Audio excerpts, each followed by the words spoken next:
ในตอนเช้าวันที่1มิถุนายน2026นี้โรงเรียนประถมสมบูรณ์พ้นสิม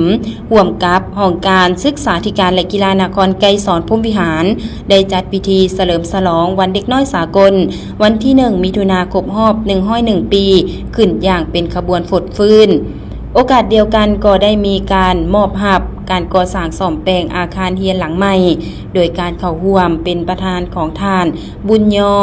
วรศักดิ์สิทธิ์ห้องเลขาภาคนครหัวหน้าคณะจัดตั้งนครท่านนางบ่อแก้วภาวันห้องหัวหน้าแผนกศึกษาธิการและกีฬาแขวงท่านนางพรไซสนะวงไซหัวหน้าห้องการศึกษาธิการและกีฬานครการนำจากห้องการอ้อมคางเลขาผักบ้านในบ้านนักธุรกิจผู้ประกอบการแขกถึกเชิญพ่อแม่ผู้ปกครองเด็กพร้อมด้วยหลานน้อยภายในโรงเรียนประถมเข้าร่วมอย่างหลวงหลายโอกาสเฉลิมฉลองวันเด็กน้อยสากลวันที่1มิถุนายนครบรอบ101 ปีในปีนี้ท่านนางปิ่นแก้วคำนวณวิจิตรผู้อำนวยการโรงเรียนประถมสมบูรณ์พ้นสิมได้เล่าประวัติความเป็นมาของวันเด็กน้อยสากลโดยสังเขปจากนั้นก็ได้รายงานสภาพรวมของโรงเรียนและการจัดตั้งปฏิบัติการก่อสร้างบูรณะซ่อมแปลงอาคารเรียนหลังใหม่นี้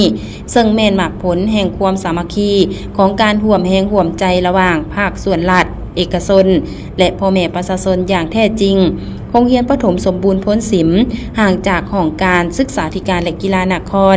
18 กิโลเมตรมีนักเรียน324 คนหญิง145 คน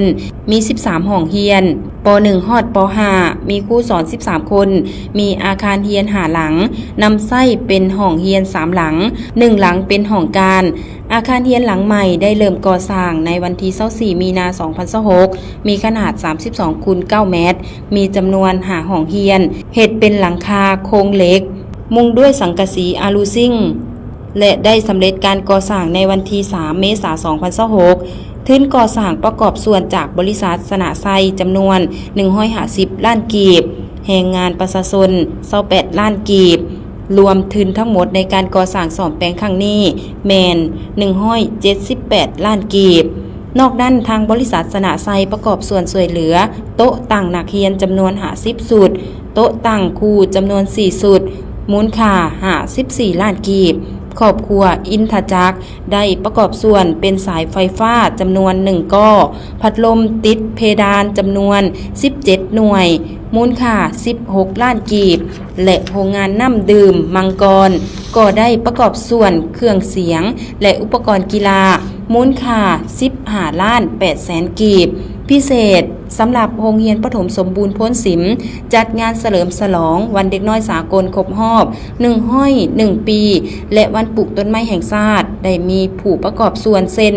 ท่านคอนสวรรค์คำนวณวิจิตรได้มอบตู้น้ำเย็น1หน่วยมูลค่า3 ล้าน2แสนกีบพร้อมด้วยเงินสด1 ล้านกีบครอบครัวอินทจักรมอบขนมและนมในวันเด็กมูลค่า3 ล้านกีบโรงงานน้ำดื่มมังกรได้มอบเงินทุนช่วยเหลือในวันเด็กจำนวน2 ล้าน5แสนกีบแผนกศึกษาแขวงได้มอบนม3 แก๊สและห้องการศึกษาธิการและกีฬานครได้มอบข้าวนมจำนวน3 แก๊ส